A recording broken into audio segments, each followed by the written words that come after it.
কোটা সংস্কার আন্দোলনকে ঘিরে সাম্প্রতিক সময়ে সহিংসতা ছড়িয়েছে সারা দেশে। বহু প্রাণহানির পর সেনা মোতায়েন এবং কারফিউ জারির মাধ্যমে সারা দেশে সপ্তাহব্যাপী বিরাজ করছে থমথমে পরিস্থিতি। এবারে বহুল আলোচিত এই আন্দোলনের বিভিন্ন দিক নিয়ে মুখ খুলেছেন নোবেলজয়ী অধ্যাপক ডক্টর মোহাম্মদ ইউনূস। নতুন করে নির্বাচনের দাবিও জানিয়েছেন তিনি। আরও জানাচ্ছেন ইমতিয়াজ আলম।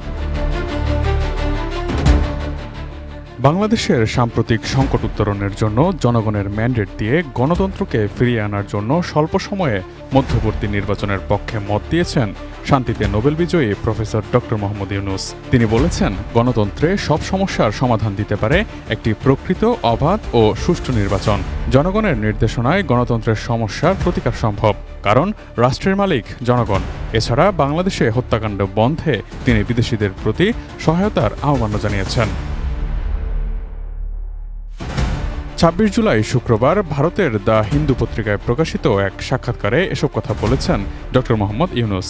বর্তমানে অলিম্পিক গেমসের স্পেশাল গেস্ট হিসেবে তিনি প্যারিসে অবস্থান করছেন। সেখানে সাক্ষাৎকারটি নিয়েছেন সাংবাদিক সুহাসিনী হায়দার। সাংবাদিক ডক্টর ইউনূসকে প্রশ্ন করেন, বাংলাদেশের পরিস্থিতি সম্পর্কে আপনি কি শুনেছেন, আমাদেরকে যদি একটু বলেন। আপিলেট কোর্টের নতুন রায়ের পর দৃশ্যত পরিস্থিতি নিয়ন্ত্রণে এসেছে। উত্তরে ডক্টর ইউনূস বলেন, প্যারিস আসার জন্য কারফিউর মধ্যে আমি বিমানবন্দরে গিয়েছি। পরিস্থিতিকে সরকার এমনভাবে দেখাচ্ছে যেন বিদেশি কোনো সেনা বাংলাদেশে আগ্রাসন চালিয়েছে। তাই সেনা ও আধা সামরিক বাহিনীকে বুলেট সহ নামানো হয়েছে বিক্ষোভকারীদের দমিয়ে রাখতে।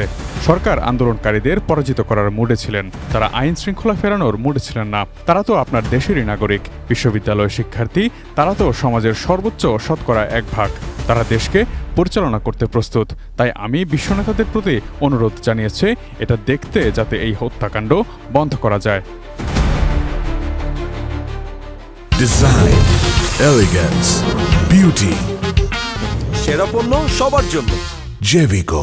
বাংলাদেশে এসব বিক্ষোভের ভবিষ্যৎ কি, এমন প্রশ্নের জবাবে ডক্টর ইউনূস বলেন, যদি গণতন্ত্র ব্যর্থ হয় তাহলে আপনি আবার জনগণের কাছে তাদের ম্যান্ডেট নিতে যেতে পারেন। সেটা জনগণের কাছে বিশ্বাসযোগ্য, কিন্তু এই মুহূর্তে সরকারের এমন কোনো বিশ্বাসযোগ্যতা নেই। The issue is government is treating the whole thing is like a foreign army has invaded Bangladesh.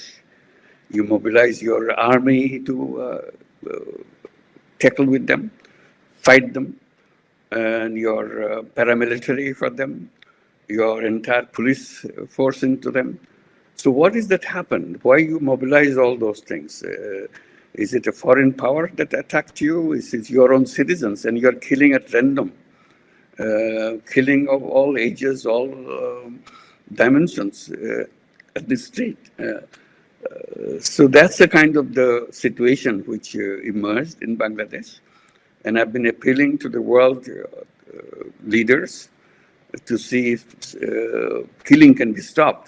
Doctor ইউনূসকে প্রশ্ন করা হয়, আপনি বলছেন গণতন্ত্র ব্যর্থ হয়েছে, কি এমন আছে আপনি মনে করেন যে তা এই অবস্থা থেকে বাংলাদেশকে ফিরিয়ে গণতন্ত্রে আনতে পারে? আপনি কি আরেকটি নির্বাচনের কথা বলছেন? জবাবে ডক্টর ইউনূস বলেন, অবশ্যই সব রাজনৈতিক সমস্যার সমাধান হলো নির্বাচন। যখন কোনো বিষয় কাজ করে না, তখন আপনাকে জনগণের কাছে যেতে হয় তাদের নির্দেশনা পেতে। আদতে তারাই দেশের মালিক। নিশ্চিত করতে হবে যে সেই নির্বাচন হবে একটি নিরপেক্ষ ও সুষ্ঠু নির্বাচন। জনগণের নির্দেশনায় গণতন্ত্রের সমস্যার প্রতিকার সম্ভব, কারণ রাষ্ট্রের মালিক হচ্ছেন জনগণ।